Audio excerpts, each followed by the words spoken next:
الحمد لله وكفى وسلام على عباده الذين اصطفى أما بعد أعوذ بالله من الشيطان الرجيم بسم الله الرحمن الرحيم من يعمل سوءا يجز به سبحان ربك رب العزة عما يصفون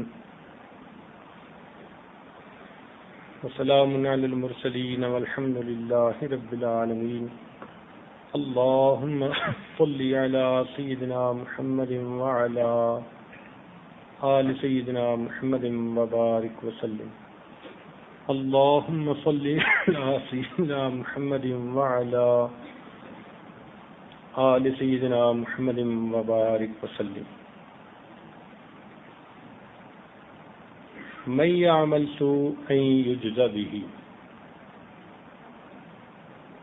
جس شخص نے بھی گناہ کیا وہ اس کی جزا پائے گا۔ گناہ کہتے ہیں اللہ رب العزت کے حکم کی نافرمانی کرنا اور نبی علیہ الصلوۃ والسلام کی مبارک سنت سے روگردانی کرنا۔ گناہ کرنے سے انسان اللہ رب العزت کو ناراض کرتا ہے، نیکی کرنے سے انسان اللہ رب العزت کو راضی کر لیتا ہے۔ گناہ کرنے سے زندگی میں بے برکتی آتی ہے، نیکی کرنے سے زندگی میں برکت آتی ہے۔ گناہ کرنے سے انسان کی زندگی میں پریشانی آتی ہے اور نیکی کرنے سے انسان کی زندگی میں سکون آتا ہے۔ گناہ کرنے سے انسان کو ناکامی ہوتی ہے اور نیکی کرنے سے انسان کو کامیابی ہوتی ہے۔ گناہ کرنے سے انسان جہنم کا مستحق بنتا ہے، نیکی کرنے سے انسان جنت کا مستحق بنتا ہے۔ جس طرح درخت کو اپنے پھل وزنی معلوم نہیں ہوتے، اسی طرح انسان کو بھی اپنے گناہ برے معلوم نہیں ہوتے۔ عام طور پر دیکھا گیا کہ شیطان گناہوں کو اس طرح مزین کر کے پیش کرتا ہے کہ کرنے والا گناہ بھی کر رہا ہوتا ہے اور اس کو برا بھی نہیں سمجھ رہا ہوتا، یا اگر برا سمجھتا بھی ہے تو دل میں یہ احساس ہوتا ہے کہ یہ معاف ہو جائے گا۔ اللہ تعالیٰ ارشاد فرماتے ہیں وَقَيَّضْنَا لَهُمْ قُرَنَاءَ فَزَيَّنُوا لَهُم مَّا بَيْنَ أَيْدِيهِمْ وَمَا خَلْفَهُمْ، کہ ہم نے ان کے ساتھی ان پر ایسے مسلط کر دیے کہ وہ ان کے سامنے ان کے گناہوں کو مزین کر کے پیش کرتے تھے۔ دوسرے کا چھوٹا سا گناہ انسان کو بہت بڑا نظر آتا ہے اور اپنے بڑے بڑے گناہ انسان کو معمولی نظر آتے ہیں۔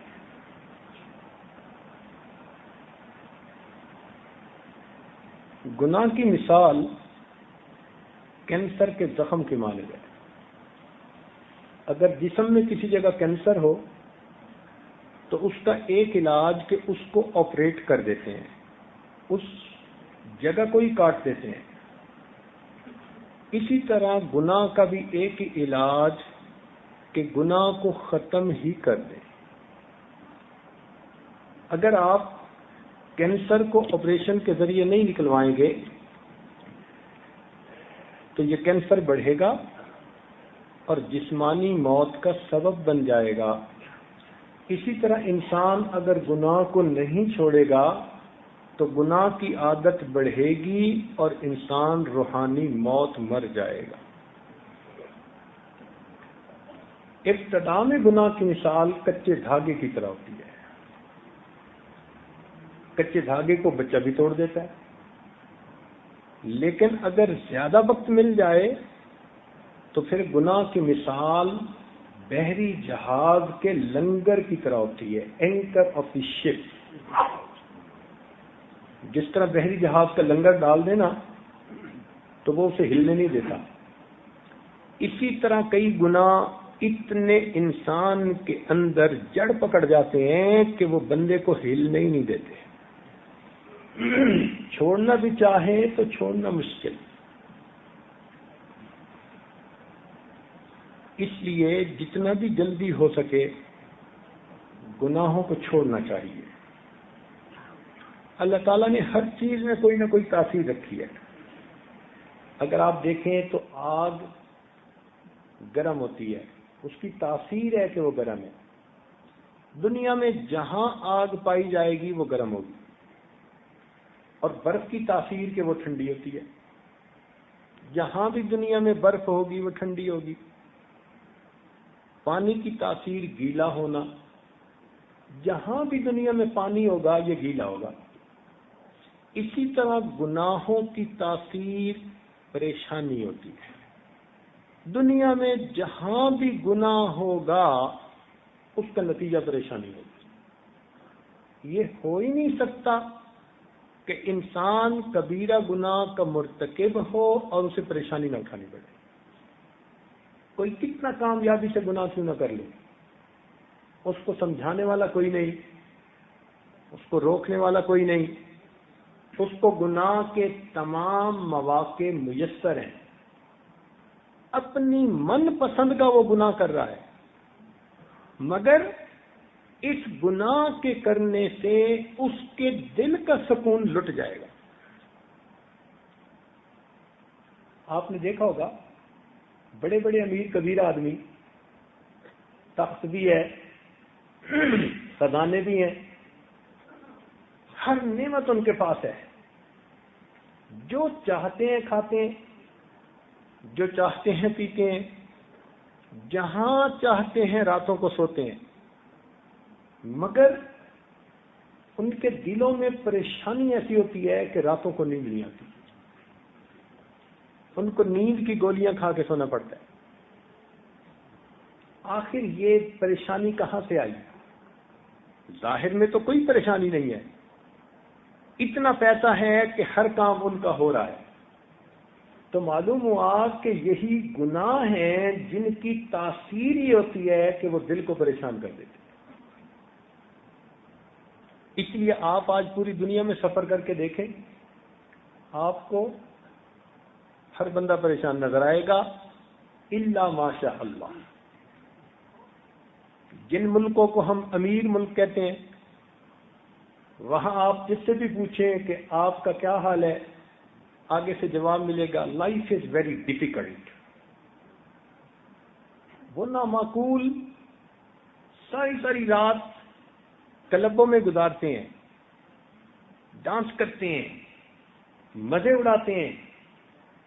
اب کیوں کہہ رہے ہیں کہ لائف از ویری ڈیفیکلٹ؟ اس لیے کہ ان کاموں کے کرنے سے ان کے دلوں کا سکون ختم ہو چکا.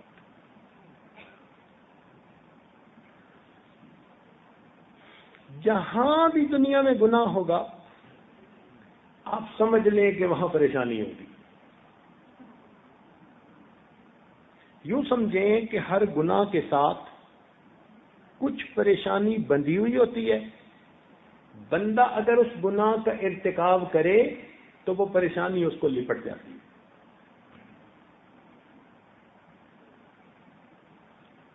آپ ایک دنیا میں ایسا بندہ نہیں ڈھونڈ سکتے کہ جو گناہوں بھری زندگی گزارتا ہو اور پھر اس کو دلی بھی سکون نصیب ہو.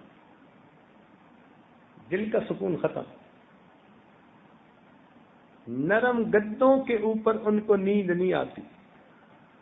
ایئر کنڈیشن کمروں میں، نرم گدوں پر، واٹر بیڈ کے اوپر، رضائیوں کے اندر لیٹ کے نیند کی منتیں کرتے رہتے ہیں اور نیند نہیں آتی. گولیاں کھا کھا کے سوتے ہیں. وجہ کیا؟ کہ گناہوں کی وجہ سے دل کا سکون ہی لٹ جاتا ہے.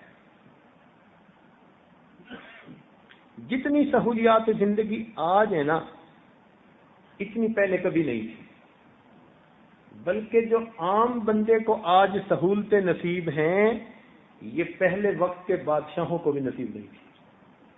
آپ بتائیں کہ آج کے غریب بندے کے گھر میں بھی بجلی کا بلب لگا ہوتا ہے. پہلے وقت کے بادشاہوں کو نصیب نہیں تھی، ان کے ہاں بھی چراغ جلتے تھے. آج کے غریب آدمی کے گھر بجلی کا پنکھا لگا ہوتا ہے. پہلے وقت کے بادشاہوں کو بھی ہاتھ سے پنکھا جلا کرتے تھے. آج کا غریب آدمی بھی ٹھنڈا برف کا پانی پی رہا ہوتا ہے، ریفریجریٹر کا پانی. پہلے وقت کے بادشاہوں کو بھی گھڑے کے پانی نصیب ہوتے تھے. آج کا ایک عام آدمی بھی بسوں اور کاروں پہ سفر کر رہا ہوتا ہے، ویگنوں پہ سفر کر رہا ہوتا ہے. 50 میل کا سفر کرنا 1 گھنٹے کی بات ہوتی ہے. اور پہلے وقت کے بادشاہوں کو بھی اونٹوں پہ سفر کرنے پڑتے. اگر ایک ملک سے دوسرے ملک جانا ہوتا مہینوں سفر میں لگ جاتے تھے. آج ایک فلائٹ پر آپ بیٹھیں 24 گھنٹے سے پہلے دنیا کے دوسرے کنارے تک پہنچ چکے ہوتے. تو جو سہولتیں آج نصیب ہیں یہ پہلے نہیں تھی. لیکن جتنی پریشانی آج ہے اتنی پریشانیاں دنیا میں پہلے نہیں تھی. وجہ اس کی کیا ہے؟ وجہ اس کی یہ ہے کہ آج منمانی بڑھ چکی، نافرمانی بڑھ چکی. نافرمانی کی وجہ سے زندگیوں سے برکتیں نکال لی گئی ہیں. پیسوں کی کمی نہیں ہوتی لوگوں کے پاس، مگر پریشانیاں ختم نہیں ہوتی. لنگوٹ باندھ کے روز نکلتے ہیں گھر سے. آج میں نے اپنی سب پرابلمز کو سارٹ آؤٹ کر دینا ہے. ایک پرابلم ختم نہیں ہوتی، دوسری اوپر سے، وہ ختم نہیں ہوتی، تیسری اوپر سے، وہ ختم نہیں ہوتی، چوتھی اوپر سے. یوں لگتا ہے کہ کوئی تسبیح ٹوٹی اور اس کے دانے ایک کے اوپر دوسرا نیچے گرتے چلے جا رہے ہیں. اللہ تعالیٰ نے قرآن مجید میں فرما دیا ما اصابکم من مصیبت فبما کسبت ایدیکم. تمہیں جو بھی مصیبتیں آتی ہیں تمہارے ہاتھوں کی کمائی ہوتی ہے. ارشاد فرمایا ظاہر الفساد فی البر والبحر بما کسبت ایدی الناس. خشکی اور تری کے اندر جو بھی فساد ہے وہ انسانوں کے ہاتھوں کی کمائی ہے.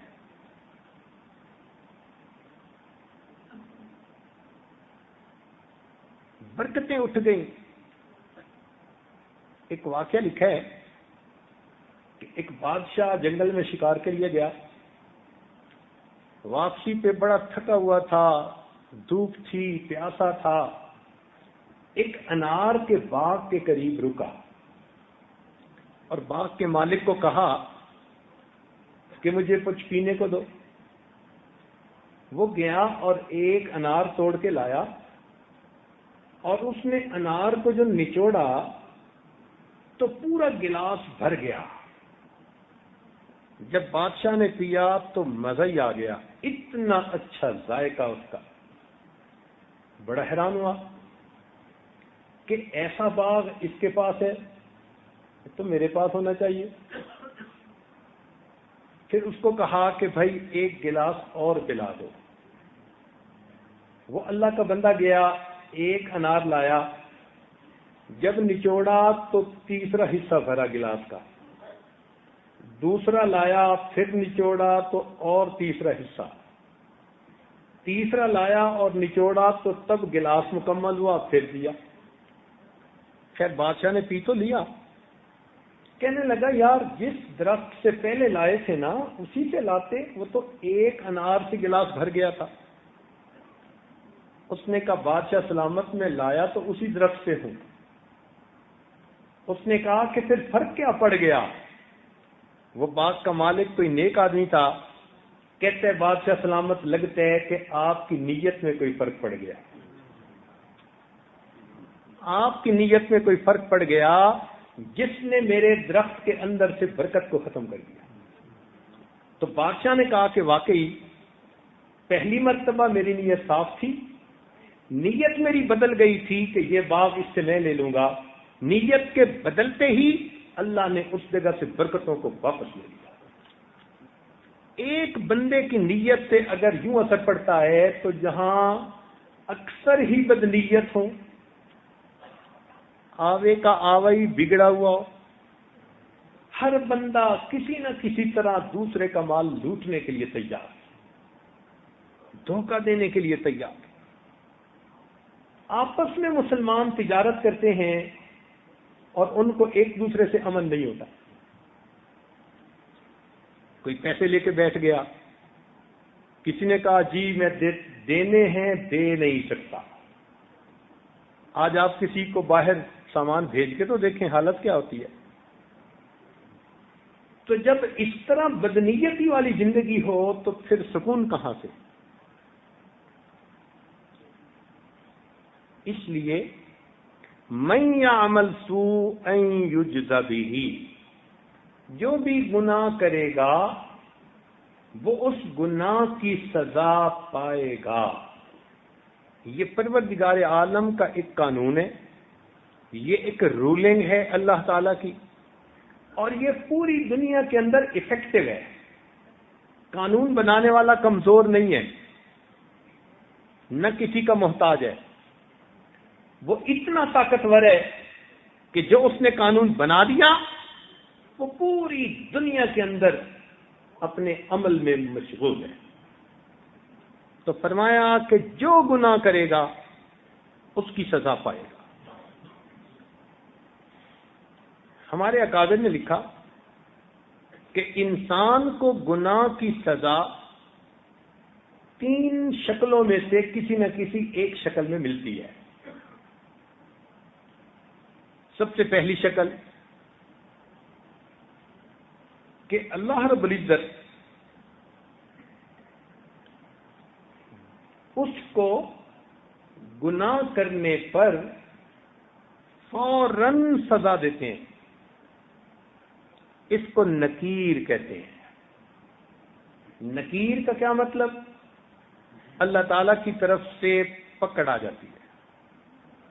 چنانچہ کتنے لوگ تجربہ کرتے ہیں، ادھر انہوں نے بددیانتی کی اور ادھر اتنا ہی کام خراب ہو گیا۔ عدلے کا بدلہ۔ ایک صاحب دودھ کا کاروبار کرتے تھے، ایک دن دودھ تھوڑا تھا، لینے والے زیادہ آ گئے، اس نے ہاف آدھا پانی ملا دیا اور سارا بیچ دیا، دگنی کمائی ہو گئی۔ بڑا خوش ہوا کہ آج میں نے دگنے پیسے کما لیے، لہذا آج تو مجھے گھر جانا چاہیے، گھر میں بڑی اچھی ریسپشن ملے گی۔ چنانچہ وہ گھر کی طرف چلا۔ اب راستے میں تھکا ہوا تھا، سوچا کہ تھوڑی دیر میں آرام کر لیتا ہوں۔ تھوڑی دیر جو سویا تو کیا دیکھا کہ اس کے وہ جو دینار والی پوٹلی تھی نا، وہ قریب کے درخت سے ایک بندر اترا اور وہ اٹھا کے درخت پہ لے گیا۔ اب جس کی آنکھ کھلی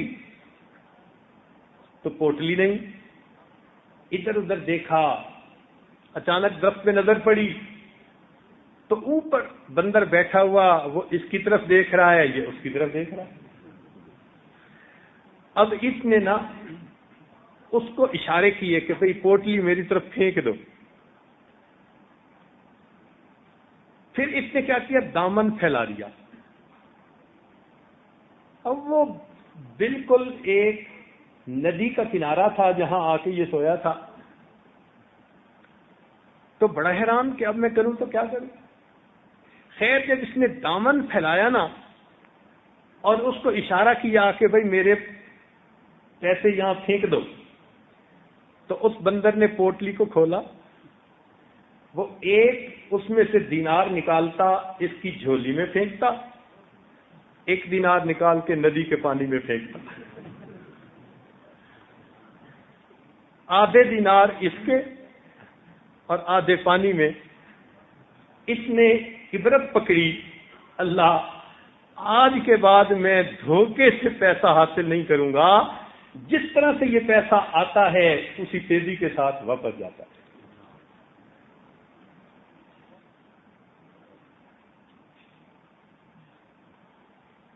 گناہ کے اندر ایک تاثیر یہ ہے کہ وہ بندے کو پریشان رکھتا ہے، ہر وقت پریشان رکھتا ہے، بے برکتی ہوتی ہے. چنانچہ برکت نہ ہونے کی وجہ سے ضرورتیں پوری نہیں ہوتی. پیسہ لگتا کہاں ہے پتہ ہی نہیں چلتا. چنانچہ کتنے دوست ہیں ہمارے، وہ کہتے ہیں حضرت آنے کا تو پتہ چلتا ہے، جانے کا پتہ ہی نہیں چلتا. خرچہ کہاں ہوتا ہے، اتنے خرچے. وجہ کیا ہوتی ہے؟ بے برکتی ہوتی ہے. جتنے گھر کے بندے اتنے کمانے والے ہیں، خرچے پھر پورے نہیں ہوتے. ہم نے یورپ امریکہ کے سفر میں لوگوں کو دیکھا، گھر کے سب مرد اور سب عورتیں نوکری کرنے والے ہیں، مگر ان کے خرچے پورے نہیں ہوتے. یہ کیا چیز ہے؟ اس کو بے برکتی کہتے ہیں. رزق میں سے اللہ تعالیٰ برکت نکال لیتے ہیں، خرچے پورے نہیں ہوتے. ایک پہ خرچہ، دوسرا، تیسرا، سمجھ ہی نہیں آتی کہ اس کا حل کیا کریں. چنانچہ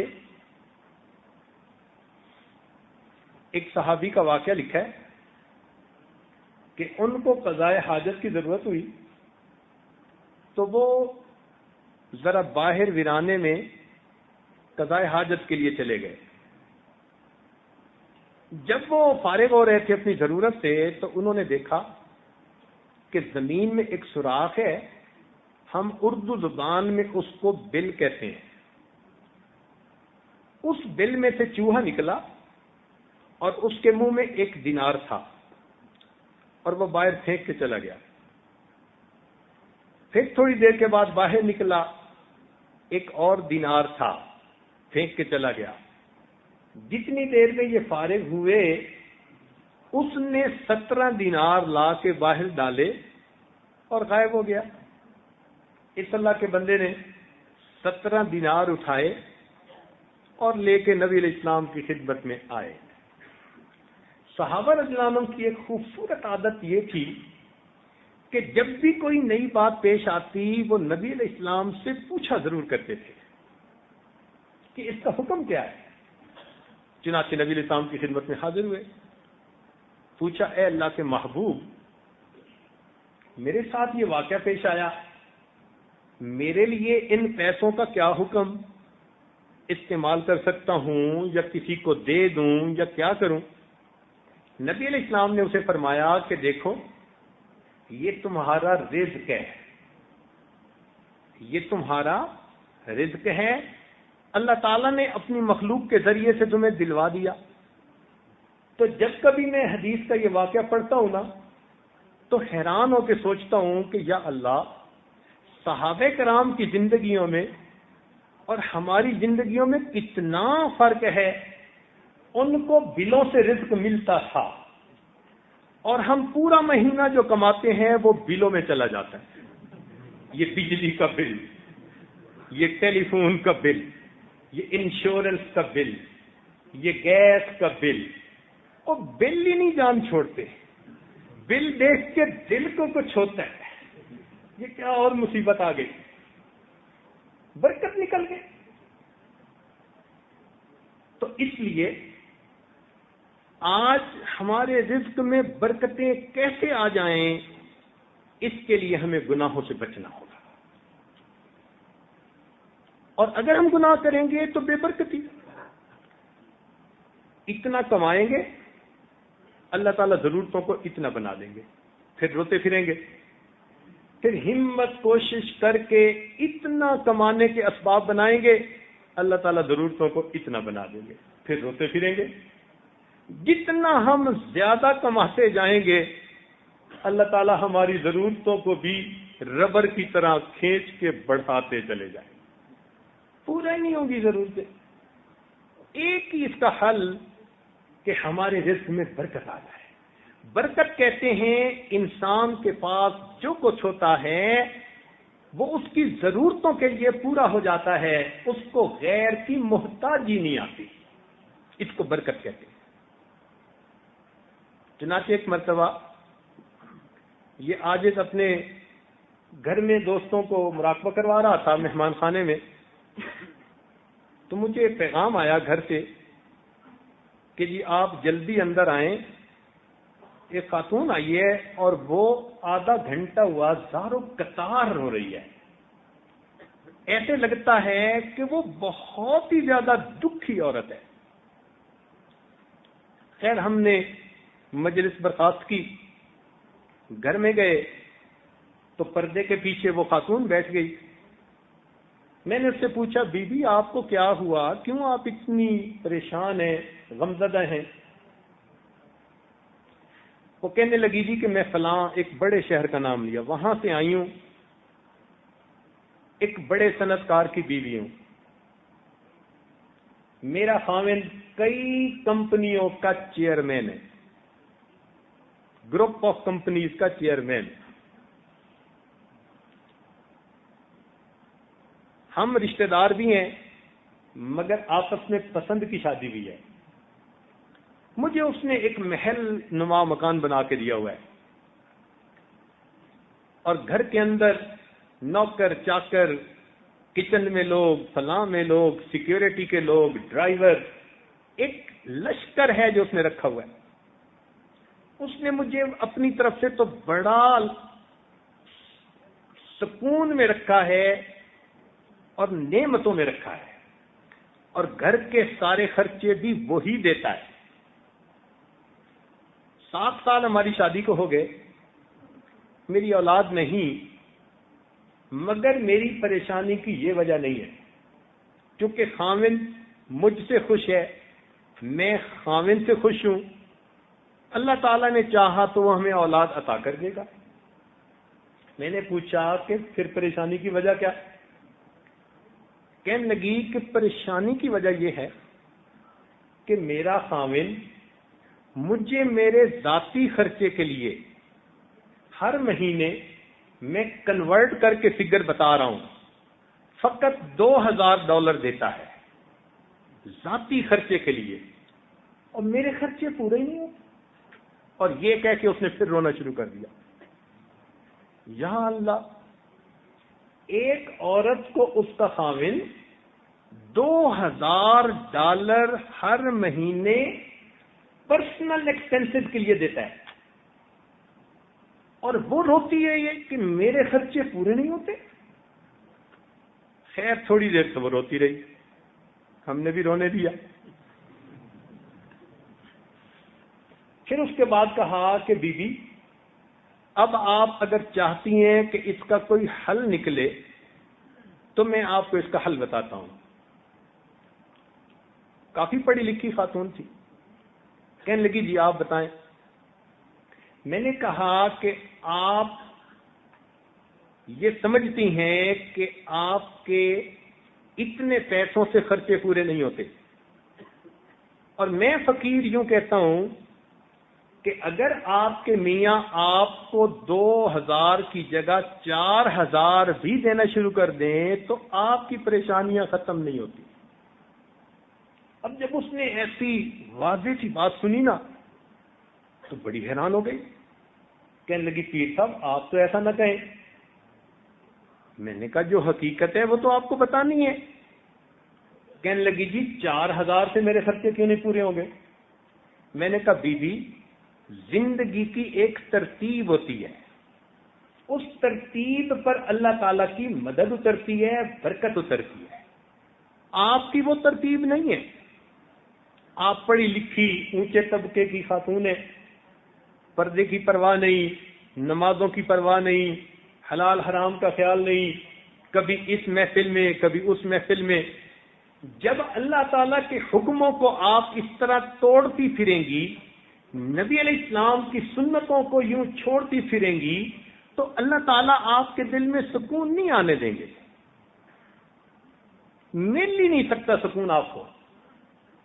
تو کہنے لگی جی کہ سکون مل کیسے سکتا ہے؟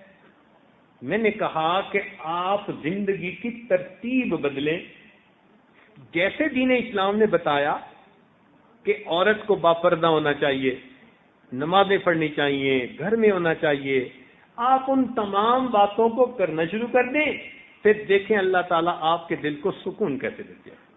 اللہ تعالیٰ کی شان کوئی قبولیت کی گھڑی تھی، اس خاتون کے دل میں بات بیٹھ گئی، کہنے لگی جی کہ آپ بتائیں میں کیسے توبہ کر سکتی ہوں۔ چنانچہ اس عاجز نے اس کو توبہ کے کلمات پڑھا دیے، پھر اس کو تھوڑا ذکر تسبیحات وغیرہ بھی بتا دی، سمجھایا کہ اس نے فرائض پر کیسے عمل کرنا ہے، تو وہ تھوڑی دیر کے بعد چلی گئی۔ 3 مہینے کے بعد اس نے فون پہ رابطہ کیا، کہنے لگی پیر صاحب ایک بات تو یہ بتانی ہے کہ میں آپ کے بعد جو گھر آئی تو میں اچھی خاصی مولون بن گئی ہوں، اور میرا خامن مجھے کہتا ہے کہ تو اچھے پیر صاحب کے پاس گئی تھی دعا کروانے، میں نے تجھے مولوی بننے کے لیے تو نہیں بھیجا تھا۔ کہنے لگی پردہ بھی کرتی ہوں، نمازیں بھی پڑھتی ہوں، کبھی کبھی تہجد بھی نصیب ہو جاتی ہے، تسبیحات بھی پڑھتی ہوں، اور آپ کو یہ بتانا تھا کہ میں بڑی پرسکون زندگی گزار رہی ہوں، میرے خرچے فقط $500 میں پورے ہو جاتے ہیں، ہر مہینے $1500 میں یتیموں اور بیواؤں پر خرچ کر دیتی ہوں۔ جب احکام الہی ٹوٹ رہے تھے تو اتنی رقم بھی اس کے لیے پریشانیاں دور ہونے کا سبب نہیں تھی۔ جب اللہ تعالیٰ کی برکت اتر آئی، اتنی سی رقم اس کی ضرورتوں کے لیے پوری، اور باقی رقم کو وہ اللہ کے راستے میں خرچ کر دیتی ہے۔ تو بھائی اگر اللہ تعالیٰ کے حکم ٹوٹتے رہیں گے، یہ ہو ہی نہیں سکتا کہ دل میں اطمینان ہو۔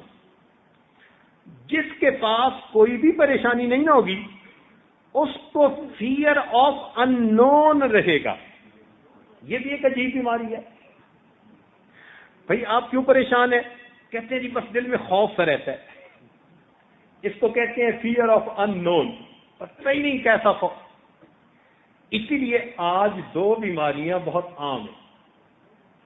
ایک بیماری کا نام ڈپریشن اور دوسری بیماری کا نام ٹینشن۔ ہر دوسرے بندے سے پوچھو، کوئی ڈپریشن کا مریض تو کوئی ٹینشن کا مریض، اور ڈاکٹروں کا کام آسان ہو گیا۔ ڈاکٹروں کو جس کی بیماری سمجھ میں نہ آئے نا، کہہ دیتے ہیں ڈپریشن کی وجہ سے یہ ہو رہا ہے، اور کسی کو کہہ دیتے ہیں ٹینشن کی وجہ سے یہ ہو رہا ہے۔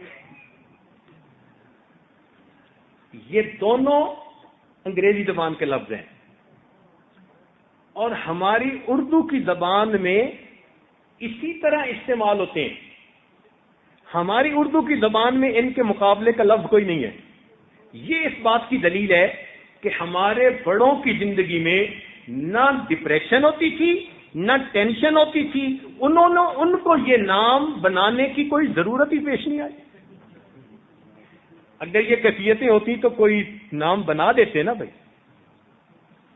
یہ کیفیتیں تب سے آنی شروع ہوئیں جب ہم نے غیروں کی نقلیں اتارنی شروع کی، ان کے طرز زندگی کو اپنانا شروع کیا، ان کی کیفیتیں ہمارے اندر آنے شروع ہو گئی۔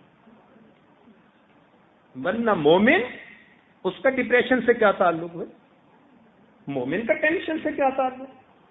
یاد رکھنا، جس کا خدا سے تعلق ہوتا ہے اس کا بے چینی سے کوئی تعلق نہیں ہوتا۔ الا بذکر اللہ تطمئن القلوب، جان لو اللہ کے نام کے ساتھ دلوں کا اطمینان وابستہ ہے۔ نہ دنیا سے، نہ دولت سے، نہ گھر آباد کرنے سے، تسلی دل کو ہوتی ہے خدا کو یاد کرنے سے۔ اللہ کی یاد سے دلوں کو سکون مل جاتا ہے۔ تو چھوٹی عمر کا واقعہ ہے، عجیب بات ہے کہ مجھے یاد آ جاتا ہے۔ ہم اپنے بڑے بھائی کے ساتھ ایک ولیمہ میں شریک ہوئے، وہ کسی 4 اسٹار ہوٹل میں ولیمہ ہونی تھی۔ تو وہاں ہم نے پہلی مرتبہ دیکھا، چونکہ چھوٹے بچے تھے، تو ہم نے دیکھا کہ اتنی بڑی بڑی ٹرے میں انہوں نے کھانا رکھا ہوا ہے، بوفے سسٹم، اور ہر ٹرے کے نیچے انہوں نے نا ایک بتی جلائی ہوئی ہے، جتنے ٹرے اتنی بتیاں جل رہی ہیں۔ اب چونکہ ایک نئی چیز دیکھی تو چھوٹے بچے پوچھتے ہیں نا، تو ہم نے وہ ویٹر سے پوچھا یہ بتیاں کیوں جلائی ہوئی ہیں؟ وہ کہتے ہیں جی کہ کھانے میں 2-4 گھنٹے لگیں گے، تو جتنی دیر کھانا پڑا رہے گا یہ بتی اس کھانے کو گرم رکھے گی۔ وہ بچپن کا گزرا ہوا واقعہ آج بھی تصور کی نظروں میں اسی طرح یہ ہے سامنے، یوں محسوس ہوتا ہے کہ جو انسان اللہ رب العزت کی نافرمانی والی زندگی کو اختیار کر لیتا ہے، اللہ تعالیٰ اس کی زندگی میں پریشانیوں کی بتی جلا دیتے ہیں۔ وہ ہیٹ سورس اس کو گرم ہی رکھتا ہے، جو مرضی کرتا پھرے۔ کبھی اس کی بیوی بتی بن جاتی ہے، ہیٹ مل رہی ہے، کبھی بیٹی بتی بن جاتی ہے، ہیٹ مل رہی ہے، کبھی بزنس بتی بن جاتا ہے، ہیٹ مل رہی ہے، کبھی اپنی ہیلتھ بتی بن جاتی ہے، ہیٹ مل رہی ہے۔ کوئی نہ کوئی سبب اللہ تعالیٰ ایسا بنا دیتے ہیں جو اس بندے کو وارم رکھتے ہیں، گرم رکھتے ہیں، پریشان رکھتے ہیں، سکون نہیں ملتا۔ کہا کرتے ہیں لوگ کہ دریا میں رہنا مگرمچھ سے بیر۔ او اللہ کے بندو، اگر دریا میں رہنا ہو تو مگرمچھ سے بیر نہیں چلتا، تو دنیا میں رہنا اور دنیا کے بنانے والے سے بیر کیسے چلے گا؟ ہم اگر اللہ کے حکم کو توڑیں گے، اللہ تعالیٰ میں سکھ کی نیند نہیں سونے دیں گے۔ اس لیے ہمارے ایک بزرگ فرمایا کرتے تھے کہ دوستو، تم جو چاہے کرو، جیسی چاہو منمانی کرو، اگر اللہ نے اسی دنیا میں تمہیں جہنم کی آگ کا مزہ نہ چکھایا تو میرا نام بدل کے رکھ دینا۔ یہ آگ ہی تو لگی ہوتی ہے، ہر وقت فرسٹریشن، چیزیں نہیں سمجھتی، کاروبار نہیں سنبھلتا، اس نے دھوکہ دے دیا، یہ ڈوب گیا۔ کہتے ہیں حضرت ایک وقت تھا مٹی کو ہاتھ لگاتے تھے سونا بن جاتی تھی، آج تو سونے کو ہاتھ لگاتے ہیں مٹی بن جاتی ہے۔ یہ کیا چیز ہوتی ہے؟ یہ اللہ رب العزت کی نگاہ کرم ہٹنے کی نشانی ہوتی ہے۔ جب اس کی نظر کرم ہٹ جاتی ہے تو پھر انسان اوپر سے یوں نیچے گرتا ہے۔ ہم نے دیکھا ملینرز کو، بلینرز کو نیچے آتے ہیں، کوئی بڑا بول دیا، کوئی اونچا بول دیا، میرے مولا کو ناپسند آ گیا، اللہ نے دن بدل دی۔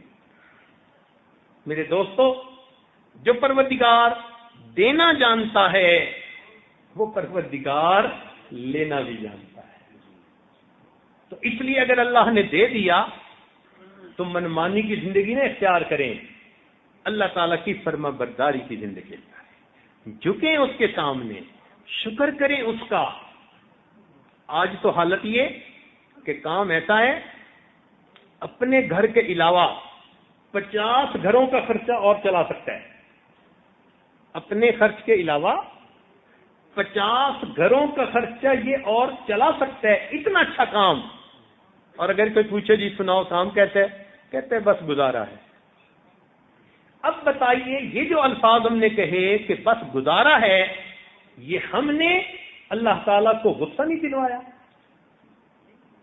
بھئی اگر کوئی دینے والا آپ کا خرچہ ہو 500 روپے اور آپ کو 5000 دے دے ہر مہینے، اور کوئی دوسرا بندہ پوچھے بھئی سناؤ کیسے ہے، وہ کہ گزارا ہے، تو آپ کو غصہ آئے گا نا؟ آپ کہیں گے یار حد ہو گئی، تیری ضرورت سے 10 گنا زیادہ میں نے دیا اور ابھی بھی شکل بنا کے کہتے ہیں گزارا ہے۔ کیوں نہیں ہمارا دل کہتا ہم اس وقت اپنے رب کی تعریفیں کریں؟ کوئی پوچھے کیسا کام چل رہا ہے، ہم کہیں الحمدللہ، میرے مالک کا کرم ہے، میرے اللہ کا احسان ہے، اللہ نے میری اوقات سے مجھے بڑھ کے عطا کیا ہے۔ جب ہم ایسا کہیں گے اللہ تعالیٰ کی رحمت کو پیار آئے گا. یہ میرا قدردان بندہ ہے. تو بے قدرے بندے سے پھر اللہ نعمتیں واپس لے لیتے ہیں. جو قدردانی کرتا ہے اللہ تعالیٰ اپنی نعمتیں اور زیادہ عطا فرماتے ہیں. تو گناہ کی سزا 3 طریقے سے ملتی ہے. پہلا طریقہ اس کو نکیر کہتے ہیں. جہاں گناہ کیا کوئی نہ کوئی مسئلہ بن گیا. چنانچہ کتنے دوست آ کے خود بتاتے ہیں, کہتے ہیں حضرت ہم اس فیز میں سے خود گزرے ہیں, جہاں کہیں کوئی ہم نے الٹا کام کیا 24 گھنٹے کے اندر ہمیں کوئی خبر مل جاتی, ہمارا بھی کام الٹا ہو جاتا. اس کو نکیر کہتے ہیں. فضیل بن عیاض رحمۃ اللہ علیہ فرماتے ہیں کہ میں نے جب بھی اللہ تعالیٰ کی نافرمانی کی, میں نے جب بھی اللہ تعالیٰ کی نافرمانی کی, میں نے اس نافرمانی کا اثر اپنی بیوی میں, اپنی اولاد میں, اپنے خادموں میں یا اپنے سواری کے جانور میں کہیں نہ کہیں ضرور دیکھا. میں نے اللہ کی نافرمانی کی, میرے جتنے ماتحت تھے اس میں سے کسی نہ کسی نے میری نافرمانی کی. تو ہم غور کریں, اگر آج بیوی ہماری بات نہیں سنتی تو کہیں اللہ تعالیٰ کی نافرمانی کا یہ نقد سزا تو نہیں ہے. آج اولاد جو نافرمان بن گئی, کہیں اللہ تعالیٰ کی نافرمانی کی نقد سزا تو نہیں ہے. کام کرنے والے کاروبار میں جو دھوکے دے جاتے ہیں, کہیں یہ نقد سزا تو نہیں ہے. تو اس کو نکیر کہتے ہیں کہ گناہ کیا اور اس گناہ کی فوراً سزا ملی. غلطی کی, تھپڑ لگ گیا تو پھر سنبھل گیا کہ اچھا اب نہیں کرنا. یہ اللہ تعالیٰ کی رحمت ہوتی ہے. غلطی پر جب ماں تھپڑ لگا دیتی ہے نا تو ماں کی شفقت ہوتی ہے, سمجھانا ہوتا ہے خبردار آئندہ نہ کرنا. تو جب اس طرح ہو نا نکیر والا معاملہ, تو اس کا مطلب کہ اللہ تعالیٰ اس بندے کو الٹا کام نہیں کرنا دینا چاہتے, اس کو سیدھا رکھنا چاہتے ہیں. تو اللہ تعالیٰ کی نظر عنایت ہوتی ہے. تو ایسا کوئی واقعہ پیش آ کے تو پھر اس بندے کو اللہ تعالیٰ اپنی طرف متوجہ کر لیتے ہیں. یہ جو اس قسم کی مشکلات آتی ہیں نا, یہ کئی مرتبہ اس لیے آتی ہیں کہ بندے کی آنکھیں کھل جائیں. ایک اصول یاد رکھیں, خوشیاں سلاتی ہیں اور غم جگاتے ہیں. خوشیاں سلاتی ہیں اور غم جگاتے ہیں. جب غم آتے ہیں نا تو پھر بندے کو خدا یاد آتا ہے.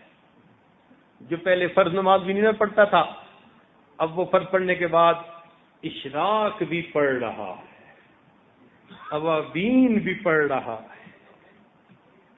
جس کو ایک صفحہ قرآن مجید کا تلاوت کی توفیق نہیں تھی, وہ آج بیٹھا ہوا سورہ یاسین بھی پڑھ رہا ہے, سورہ ملک بھی پڑھ رہا ہے, تغابن بھی پڑھ رہا ہے. لگتا ہے پورا قرآن پڑھ کے اٹھے گا. پوچھے کیا بنا؟ یار ایک پریشانی ہے, بس دعا کرو اللہ دور کر لے. تو پریشانی کئی مرتبہ بندے کی یاد دہانی کا سبب بن جاتی ہے. وہ پھر اللہ کے گھر آتا ہے, ریئلائز کرتا ہے, معافیاں مانگتا ہے, اللہ تعالیٰ اس پریشانی کو دور فرما دیتے ہیں. تو یہ بھی رحمت بن جاتی ہے. ایک اور صورت ہے پریشانی کی, اس کو کہتے ہیں تاخیر. تاخیر کا مطلب ہوتا ہے ڈیلے کر دینا. یہ پہلے سے بڑی سزا. وہ جو نقد تھپڑ لگتا تھا نا, یہ اس سے بڑی سزا کہ اللہ تعالیٰ اس کو فوراً تھپڑ نہیں لگاتے, موقع دے دیتے ہیں, ڈھیل دے دیتے ہیں. اچھا تم کرتے ہو, کرتے پھرو, ہم بھی تمہارا بندوبست کریں گے. تو اللہ تعالیٰ اس کو موقع دیتے ہیں. پھر وہ بندہ زیادہ برائیوں میں دب جاتا ہے, گھس جاتا ہے. جب زیادہ برائیوں میں دھنس جاتا ہے پھر اللہ تعالیٰ کی اچانک پکڑ آ جاتی ہے, اور یہ پہلے سے بڑی سزا, بہت بڑی سزا. چنانچہ ایک عورت کا واقعہ ان پڑھ تھی مگر زبان کی ذرا تیز بھی تھی. اللہ نے اسے بیٹا دیا. ایک دن کسی کام میں مشغول تھی اور وہ بیٹا پیچھے پیچھے کچھ بچوں کو نا گودوں کا چسکا ہوتا ہے, ہر وقت کی گود میں رہتے ہیں. یہ چاہتی تھی میں کام سمیٹوں اور بچہ چاہتا تھا کہ مجھے یہ گود میں لے لے. تو اس نے اس کو لٹایا, فیڈر بنا کے دیا اور اس کو کہا کہ خبردار جو اب اٹھ کے میرے پیچھے آیا. فیڈر دودھ پی اور یہیں لیٹا ہے. وہ بچہ تھا, اس نے تھوڑی دیر دودھ پیا, جب بھوک ختم ہو گئی وہ اٹھا پھر ماں کے پیچھے امی امی امی. اب یہ غصے میں آ گئی, اور جب غصے میں بندہ آ جاتے ہیں نا اس کو سمجھ نہیں آتی کہ وہ کر کے آ رہا ہے. غصے میں آ کے کہنے لگی پھر اٹھ کے میرے پیچھے آ گیا, اور پھر اس کے بعد اس کو بد دعا دے دی. بد دعا کیا دی؟ کہنے لگی تو تو سویا سو ہی جاتا تو اچھا تھا, تو تو سویا سو ہی جاتا تو اچھا تھا. اللہ تعالیٰ نے بد دعا قبول کر لی, مگر بچے کو اس وقت موت نہیں آئی. وہ بچہ بڑا ہوا, بڑا خوبصورت, بڑی میگنیٹک پرسنالٹی اس کی, بڑا آئی کیو لیول اچھا اس کا, سکول میں فرسٹ آتا رہا, کالج میں فرسٹ آتا رہا, پھر بزنس مین بن گیا. اس کا بزنس ایسے چمکا اور وہ اتنے اچھے اخلاق والا بچہ کہ محلے کے لوگ جب اسے دیکھتے تو تمنا کرتے کہ اللہ ہماری اولاد کو بھی ایسا بنا دے. گھر میں مائیں اپنے بچوں کو مثال دیتی کہ بچوں تم بھی اس جیسا بننا. بڑا بوم کرنے لگا اس کا بزنس. خیر جب خوب بہاریں آ گئیں, اب ماں نے اس کی شادی کے لیے تیاری کی. ایک حور پری لڑکی ڈھونڈی اس نے کہیں سے, شادی کی ڈیٹ طے ہو گئی. جب شادی میں 3 دن تھے تو یہ نوجوان گھر کا کچھ کام کروا رہا تھا. اچانک جو کسی جگہ سے اس کا پاؤں پھسلا, یہ گردن کے بل گرا اور وہیں اس کی موت آ گئی. اب ماں اتنا روئی کہ میرے اتنے جوان بیٹے کو موت آئی کہ ذہنی توازن کھو بیٹھی. پاگل بن کے چلتی تھی گلیوں میں. چھوٹے ہوتے ہوئے ہم اسے دیکھا کرتے تھے تو ہمیں ہمارے بڑوں نے یہ بات بتائی کہ بعد میں محلے میں کوئی بڑا نیک بندہ تھا, اس کو ایک خواب کے ذریعے سے بتایا گیا کہ یہ جو اس عورت کے ساتھ معاملہ ہوا یہ اسی کی بد دعا کو ہم نے قبول کیا تھا. اس نے بچپن میں بد دعا کی تھی, ہم نے بد دعا تو قبول کر لی مگر پھل کو پکنے دیا. جب پھل پک کے تیار ہو گیا اب ہم نے پھل کو کاٹا, تجھے پتا چلے تو نے کس نعمت کی ناقدری کی تھی.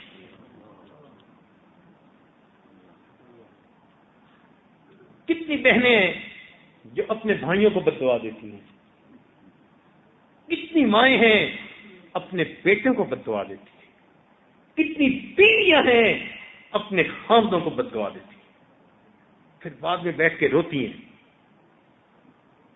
تو کیا پتا ہماری ہی بد دعا جو کبھی غصے میں کی تھی آج جا کے اس کا اثر ظاہر ہوا. تو اس کو پہلے سے بڑی سزا ہوتی ہے, اس کو کہتے ہیں تاخیر. اللہ تعالیٰ تاخیر کر دیتا ہے, ڈیلے کر دیتے. قرآن مجید میں اللہ تعالیٰ فرماتے ہیں فَلَمَّا نَسُوا مَا ذُكِّرُوا بِهِ فَتَحْنَا عَلَيْهِمْ أَبْوَابَ كُلِّ شَيْءٍ, کہ جب وہ لوگ بھول گئے جو ان کو نصیحت کی گئی تو ہم نے ان پر ہر چیز کے دروازوں کو کھول دیا. خوب عیش کریں جو چاہتے ہیں. حتی اذا فرحوا بما اوتوا, حتیٰ کہ جب وہ بڑے خوش ہو گئے جو ان کو ملا تھا اور خوب موج میلہ کرنے لگے, اللہ تعالیٰ فرماتے ہیں اخذناہم بغتۃ, ہم نے اچانک ان کو اپنی پکڑ میں لے لیا. یہ بہت خطرناک سزا ہوتی ہے. اس لیے میرے دوستو, جب انسان گناہوں بھری زندگی گزار رہا ہو اور اللہ تعالیٰ کی نعمتوں کی بارش بھی اپنے اوپر دیکھ رہا ہو تو یہ بڑا ڈرنے کا مقام ہوتا ہے. یہ بڑا ڈرنے کا مقام ہوتا ہے. او اللہ، میں گناہوں پہ گناہ کر رہا ہوں، آپ نعمتیں بھیج رہے ہیں، کہیں مجھ کو پھنسایا تو نہیں جا رہا، ٹریپ میں تو نہیں لا رہے. اس کو تاخیر کہتے ہیں. اور ایک اس سے بھی بڑی سزا، اس کو کہتے ہیں اللہ رب العزت کی خفیہ تدبیر. اللہ تعالیٰ کی خفیہ تدبیر کہ اللہ تعالیٰ ایسی طرح سے بندے کو سزا دیتے ہیں کہ بندے کو پتہ بھی نہیں چلتا کہ یہ سزا تھی. ایسی طرح سے سزا دیتے ہیں. مثال کے طور پر جوانی میں بدماشیاں کی اور اللہ تعالیٰ نے بڑھاپے میں بیوی کو نافرمان بنا دیا. جب اولاد جوان ہو اور ماں کا ساتھ دے رہی ہو اور اس وقت بیوی اپنے خاوند کی نافرمان ہو جائے تو جتنا بڑھاپا اس بندے کا خراب ہوتا ہے وہ اپنی کیفیت کسی کو بتا بھی نہیں سکتا. تو کرتوت جوانی کے، سزا ملی بڑھاپے. اب دل کا دکھ کس کو کہے؟ اس کو کہتے ہیں اللہ تعالی کی خفیہ تدبیر.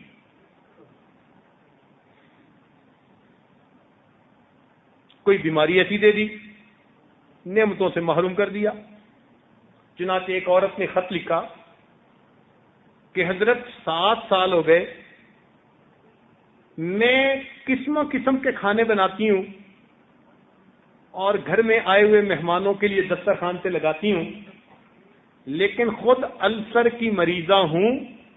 7 سال میں فقط جوسز وغیرہ پی کے گزارا کرتی ہوں، لیکوڈ چیزیں. روٹی کا ایک لقمہ بھی میرے منہ میں نہیں گیا. میں روٹی کو ترستی ہوں. اب 7 سال سے جس سے اللہ نے روٹی کی نعمت کو جو چھین لیا، اس کو احساس بھی نہیں کہ یہ میرے گناہ کی سزا تھی جو مجھے مل رہی. تو اس کو خفیہ تدبیر کہتے ہیں. بنی اسرائیل کا ایک عالم تھا، کسی گناہ میں ملوث ہو گیا، کسی گناہ میں ملوث ہو گیا. اب اس کو پتہ تو تھا نا کہ گناہوں میں پڑنے سے اوپر سے مصیبتیں بھی آتی ہیں، تو وہ ڈرتا بھی تھا، گناہ کرتا بھی تھا، ڈرتا بھی تھا، گناہ کرتا بھی تھا.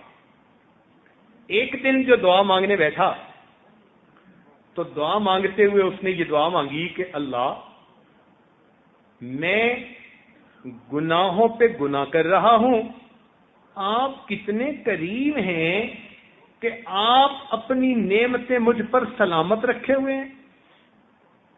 میں گناہوں پہ گناہ کر رہا ہوں، آپ کتنے کریم ہیں، آپ اپنی نعمتیں مجھ پر سلامت رکھے ہوئے ہیں. اللہ تعالیٰ نے دل میں الہام فرمایا کہ میرے بندے، نعمتیں سلامت نہیں، تو محروم تو ہو رہا ہے مگر تجھے اس بات کا پتہ ہی نہیں چل رہا. تو وہ بڑا حیران ہوا، اے اللہ میں کن نعمتوں سے محروم ہو رہا ہوں اس گناہ کی وجہ سے. تو اللہ تعالیٰ نے دل میں الہام فرمایا کہ میرے بندے، جس دن سے اس کبیرہ گناہ کا تو مرتکب ہوا، اسی دن سے ہم نے رات کے آخری پہر کے مناجات کی لذت سے تمہیں محروم کر دیا. تب اس نے سوچا کہ اتنا عرصہ اس کو کبھی دعا مانگتے ہوئے رونا ہی نہیں آیا تھا. ہم اس کو سزا ہی نہیں سمجھتے. یہ جو آنکھیں خشک ہو جاتی ہیں نا، لوگ تڑپ رہے ہوتے ہیں، رو رہے ہوتے ہیں اور بندہ بت کی طرح بیٹھا ہوتا ہے، یہ کوئی اثر ہوتا ہے اندر، کوئی پردہ ہوتا ہے اوپر. دل کیوں نرم نہیں ہوتا؟ آنکھیں کیوں نہیں بہہ پڑتی؟ اس لیے کہ گناہوں کی وجہ سے دل سخت ہوتا ہے، آنکھوں کے چشمے بہنے کی استطاعت ہی ہے. کیا پتا ہمیں جو تکبیر اولیٰ کی توفیق حاصل نہیں یہ ہمارے کسی گناہ کا نتیجہ ہو، ہمیں جو باقاعدہ تلاوت کی روزانہ توفیق نہیں کسی گناہ کا نتیجہ ہو۔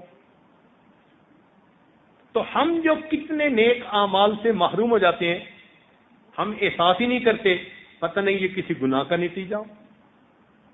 تو اس کو کہتے ہیں اللہ تعالی کی خفیہ تدبیر۔ تین میں سے کسی نہ کسی ایک طرح سے بندے کو سزا ضرور ملتی ہے، کیونکہ اللہ تعالیٰ نے فرمایا من یعمل سوءا یجز بہ، جو کوئی بھی گناہ کرے گا سزا پائے گا۔ اب اس میں کسی کو مستثنا تو نہیں نہ کیا گیا کہ جوان کرے گا تو سزا دیں گے بوڑھے کو نہیں دیں گے، جاہل کرے گا تو سزا دیں گے عالم کو نہیں دیں گے، مرد کرے گا تو سزا دیں گے عورت کو نہیں دیں گے۔ نہیں، استاد ہو، شاگرد ہو، پیر ہو، مرید ہو، کتے باشد، یہ میرے مالک کا اٹل قانون ہے۔ کیا فرمایا؟ من یعمل سوءا یجز بہ، جو بھی گناہ کرے گا اس کو اس کی سزا مل کر رہے گی۔ اب اس سزا سے ملنے کا ایک ہی طریقہ کہ اس سزا سے پہلے انسان معافی مانگے، اور اس کا کوئی حل نہیں ہے۔ مفتی محمد شفیع رحمۃ اللہ علیہ نے فرمایا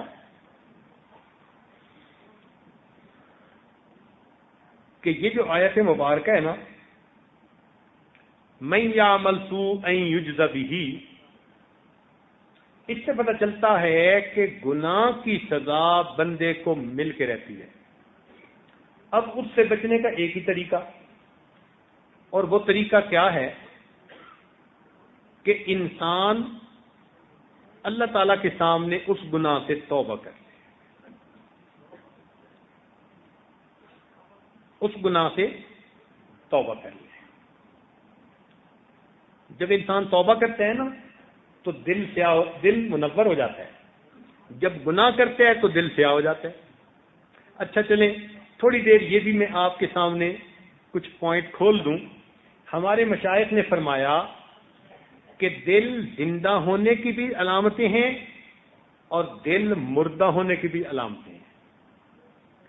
اگر انسان کا دل مردہ ہے، اس پر ظلمت آ گئی، دل سیاہ ہو گیا، تو ان علامتوں سے انسان اپنے آپ کو پہچان سکتا ہے میں کتنے پانی میں ہوں۔ تین علامتیں دل کے سیاہ ہونے کی، توجہ فرمائیے گا۔ پہلی علامت، جب انسان کے دل سے گناہ کی جھجک کو ختم کر دیا جائے، جب انسان کے دل سے گناہ کی ہیزیٹیشن کو ختم کر لیا جائے، گناہ کرتے ہوئے ہیزیٹیشن ہی کوئی نہ ہو، یہ دل کے سیاہ ہونے کی پہلی علامت ہوتی۔ پہلے نامحرم کی طرف دیکھتے ہوئے ہیزیٹیٹ کرتا تھا، اب بلا دھڑک دیکھتا ہے، آنکھوں میں آنکھیں ڈال کے باتیں کرتا ہے، وہ جھجک ختم کر دی گئی۔ حلال کا خیال رکھتا تھا، حرام سے بچتا تھا، اب حرام حلال کی تمیز ختم کر دی گئی۔ وہ جو ہیزیٹیشن تھی نا، جھجک تھی، جھجک ہی تو ہوتی ہے جو انسان کو گناہ سے بچاتی ہے۔ کتنے گناہ ہیں انسان جھجک کی وجہ سے نہیں کرتا، اس لیے شریعت نے فرمایا اذا فاتک الحیا اعمل ما شئت، جب حیا تو اس سے رخصت ہو جائے پھر جو چاہے کر، تو وہ حیا نکال لی جاتی ہے۔ گناہ کی جھجک دل سے ختم کر دی جاتی ہے، یہ پہلی علامت۔ دوسری علامت، جب نیکی کرنا انسان کو بوجھل نظر آئے، بس ایک صفحہ قرآن کا پڑھا طبیعت تھک گئی، 2 رکعت پڑھی طبیعت تھک گئی، فرض پڑھے سنتیں پڑھی نفل اللہ کے حوالے،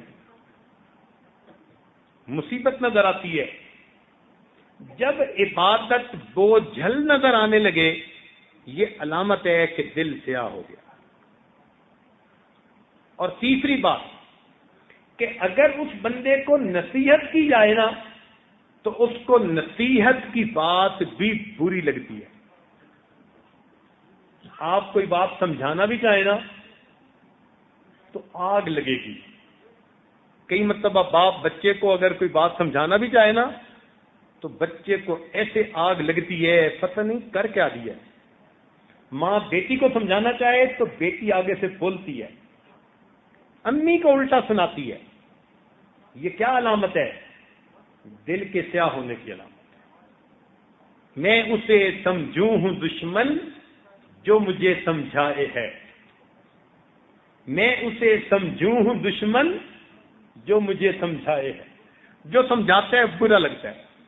اس لیے آج کے نوجوان بچوں کو اپنا باپ ذرا نہیں اچھا لگتا، اس لیے کہ وہ روک ٹوک کرتا ہے، وہ پابندیاں لگاتا ہے، وہ کہتے ہیں بیٹے یہ کرو یہ مت کرو، جلدی گھر آؤ، دوستوں کے ساتھ وقت ضائع نہ کرو۔ چونکہ وہ نصیحت کرتا رہتا ہے اس لیے وہ اچھا نہیں لگتا۔ تو نصیحت کی بات انسان کو بری لگے، یہ دل کی ظلمت کی علامت ہے۔ ہمارے اکابر کا یہ حال تھا کہ حضرت عمر رضی اللہ عنہ فرماتے تھے کہ جو شخص میرے پاس میری برائیوں کا تحفہ لائے گا میں اس کے لیے مغفرت کی دعائیں کروں گا۔ جو شخص میرے پاس میری برائیوں کا تحفہ لائے گا میں اس شخص کے لیے مغفرت کی دعائیں کروں گا۔ اسی طرح دل کے منور ہونے کی بھی علامتیں ہیں۔ مثلا ایسے بندے کے چہرے پہ نور ہوتا ہے، پکی بات۔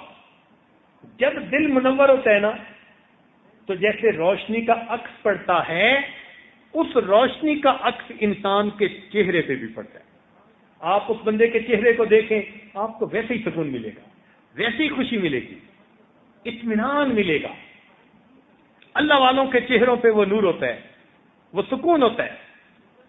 چنانچہ میں کتنی مرتبہ دوستوں کو کہتا ہوں کہ اللہ والوں کے چہروں کو دیکھو، بہار کی تازگی ہوگی، اور آج کل کے جو پاپ سٹار ہیں ان کے چہروں کو دیکھو تو آپ کو عجیب ان کی بکھرے ہوئے بال، عجیب ان کی شکلیں، اچھل کود رہے ہوتے ہیں بلی کی طرح۔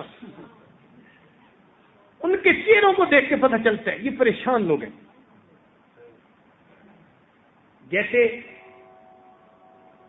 کسی مالٹے کو نچوڑ کے کوئی پھینک دینا تو جو اس کی شکل ہوتی ہے وہ ان کی شکل ہوتی ہے۔ یہ کیا چیز ہوتی ہے؟ یہ گناہوں کا وبال ہوتا ہے۔ تو نیکی کی علامت دل میں سرور ہوتا ہے، چہرے پہ نور ہوتا ہے، اور اللہ تعالیٰ ایسے بندے کے کاموں میں ان کا مددگار ہوتا ہے۔ اللہ تعالیٰ ایسے بندے کو دنیا کے کاموں میں الجھنے نہیں دیتے۔ آپ نے دیکھا ہوگا کچھ گھوڑے ہوتے ہیں عام گھوڑے، وہ 20-25 ہزار کے مل جاتے ہیں، اور کچھ ہوتے ہیں بھاگنے والے گھوڑے، وہ لاکھوں میں، کوئی 15 لاکھ، کوئی 50 لاکھ، کروڑوں میں بکتے ہیں۔ جو کمپٹیشن میں ون کرنے والے اور ریکارڈ بنانے والے گھوڑے ہوتے ہیں نا تو وہ کروڑوں میں بکتے ہیں، ان کو اسپیشل رکھا جاتا ہے، ان کی شان ہی جدا ہوتی ہے۔ اب اگر ایسا گھوڑا کوئی ہو اور اس کو کوئی کہے کہ بھائی ذرا یہ گدھے گاڑی میں اس کو تم باندھ دو، تو وہ مالک راضی ہو جائے گا؟ وہ کہے گا اللہ کے بندے یہ میرا کروڑوں کا گھوڑا، یہ میرا تیزی کا ریکارڈ قائم کرنے والا گھوڑا، اور میں اسے گدھے گاڑی میں کیوں باندھوں؟ تو جس طرح بھاگتے گھوڑے کا مالک اس کو گدھے گاڑی میں باندھنا پسند نہیں کرتا، اسی طرح اللہ رب العزت دین کا کام کرنے والے نیک لوگوں کو دنیا کی گدھے گاڑی میں باندھنا پسند ہی نہیں کرتا۔ اللہ تعالیٰ پسند ہی نہیں کرتے کہ ان کو دنیا کے کاموں میں الجھائیں۔ حدیث پاک میں آتا ہے، سنیے، دل کے کانوں سے سنیے، اے میرے بندے، ایک میری مرضی ہے ایک تیری مرضی ہے، ایک میری مرضی ہے ایک تیری مرضی ہے۔ اگر تو چاہے کہ وہ پورا ہو جو تیری مرضی ہے تو میں تجھے تھکا بھی دوں گا اور تیری مرضی کو بھی پورا نہیں ہونے دوں گا۔ اگر تو چاہے کہ وہ پورا ہو جو تیری مرضی ہے تو بندے میں تجھے تھکا بھی دوں گا اور تیری مرضی کو بھی پورا نہیں ہونے دوں گا، اور اگر تو چاہے کہ وہ پورا ہو جو میری مرضی ہے، اے میرے بندے میں تیری مرضی کو بھی پورا کر دوں گا، میں تیرے دنیا کے کاموں کو بھی سنوار دوں گا۔ تو آسان طریقہ کہ ہم اللہ رب العزت کی مرضی کو پورا کرنے کی کوشش کریں، پھر اس کی برکتیں دیکھیں۔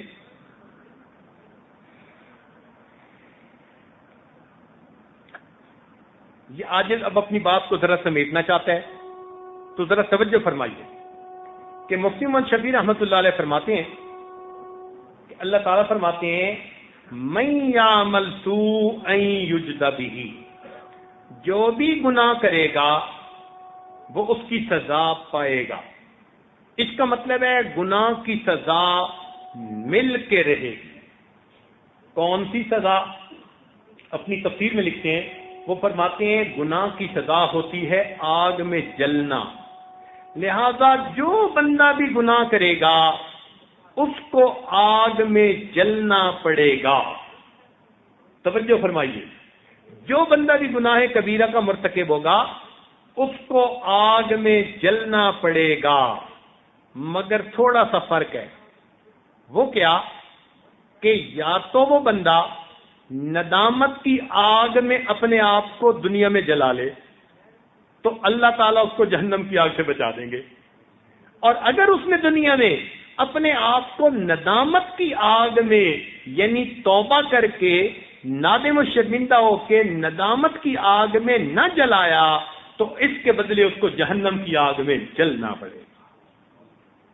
تو میرے دوستو، آسان راستہ یہی ہے کہ ہم دنیا میں ہی اپنے تمام گناہوں سے اللہ کے حضور نادم اور شرمندہ ہو کر معافی مانگ کے ندامت کی آگ میں جل جائے۔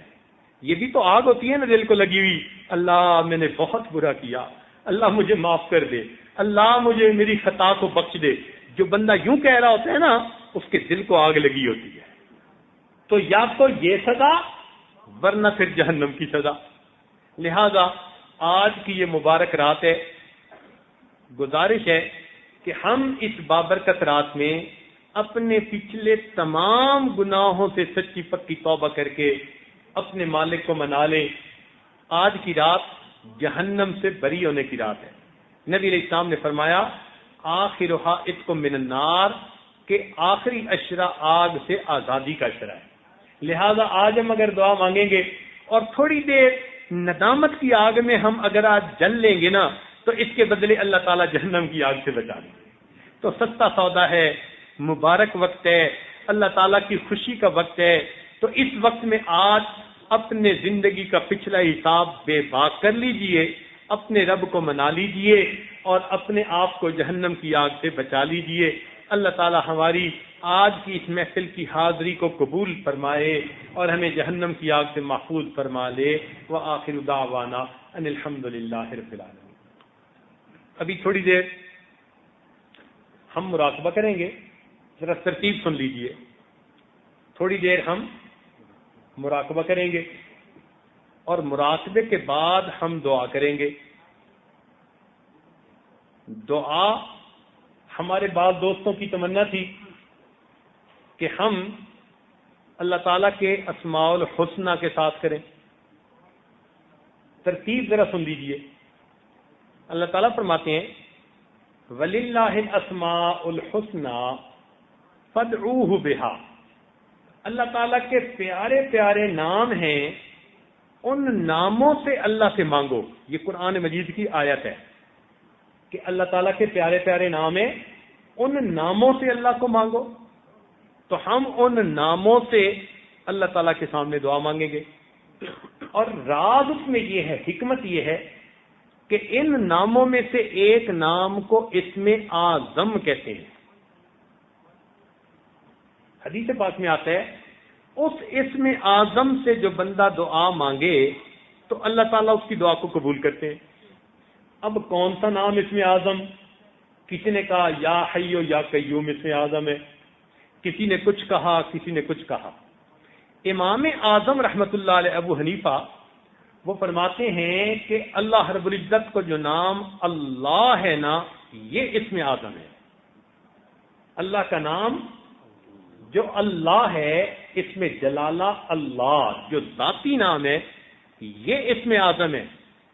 تو لوگوں نے پوچھا جی اس نام سے تو ہر کوئی دعا مانگتا ہے، تو انہوں نے فرمایا کہ اس نام سے ایسی حالت میں بندہ دعا مانگے جب اس کے دل میں ماں سوا کی محبت نہ ہو تو اس نام سے مانگی دعا کو اللہ رد نہیں فرماتے۔ ہماری دعا قبول نہیں ہوتی کہ ہمارے دل میں غیر کی محبت ہوتی ہے۔ تو جب دل غیر سے خالی ہو اس وقت زبان سے اللہ کا جو نام نکلتا ہے، اللہ تعالیٰ اس نام سے مانگی دعاؤں کو رد نہیں فرمایا کرتے۔ تو اللہ کے نام سے مانگے اور خوب مانگے، بار بار مانگے۔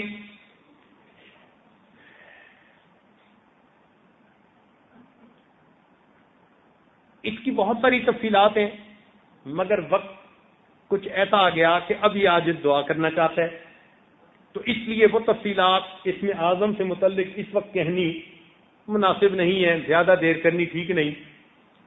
تو مقصد یہ کہ اللہ تعالیٰ کا نام اسم اعظم ہے، اس نام سے اگر دعائیں مانگیں گے تو جلدی قبول ہوں گی، اور اگر بالفرض 99 ناموں سے کوئی اور نام اسم اعظم ہے تو جب ہم سب نام پڑھیں گے تو وہ نام تو آ ہی جائے گا نا۔ تو برکت یہ کہ کوئی نہ کوئی نام تو اسم اعظم ہے نا، تو گویا پھر ہم جو دعا مانگیں گے وہ اسم اعظم سے مانگی جائے گی، لہذا دعا قبول ہو جائے گی۔ تو اس کا طریقہ یہ ہوگا کہ یہ عاجز اسماء الحسنہ پڑھے گا۔ کیسے پڑھے گا؟ مثال کے طور پہ یا رحمان یا اللہ، یہ عاجز یوں پڑھے گا، اور آپ حضرات نے ذرا اونچی آواز سے یا اللہ کہنا ہے۔